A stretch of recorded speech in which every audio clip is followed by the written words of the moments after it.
आज हाम्रो यात्रा सुरु हुँदैछ गलकोटको। आउनुस्। यहाँनिर हामी जाँदैछौँ दिदी, भिनाजु, फुपू, दिदीको छोराछोरी, आमा, दिदीहरू जाँदैछौँ। हाम्रो यात्रा सुरु भइसक्यो। जाँदा जाँदै बीच बाटोमा गएर हामी एकैछिन पेय पदार्थ खाएर आनन्द लियौँ। त्यस पछाडि एकैछिन बसेर थकाइ मेट्यौँ। रमाइलो गर्दै हामी यहाँनिर फोटो खिच्यौँ अनि मैले भिडियो पनि बनाएँ। निकै राम्रो सुन्दर दृश्य थियो।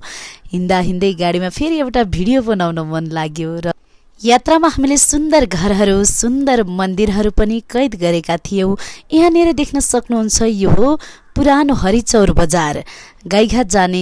गाईघाट झरना जाने बाटो नेर पर्छ। मलाई निकै मन पर्यो र थोरै क्लिप लिएको थिएँ। हामी लगभग अब गाईघाट झरना पुग्न पनि आँटिसक्यौँ। गाडीबाट ओर्लिसकेका छौँ सबैजना। अब एकैछिनमा तपाईँले देख्न सक्नुहुनेछ गाईघाट झरना।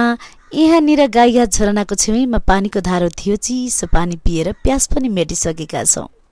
आहा, ल हेर्नुहोस् त कति राम्रो गाईघाट झरना। हामी टुप्लुक्क आइपुग्यौँ र यो झरनाको वरिपरिको दृश्यलाई पनि हामीले सर्लक्क क्यामेरा घुमाएर झरनाको दृश्यको पनि हामी भिडियो बनाइसकेका छौँ।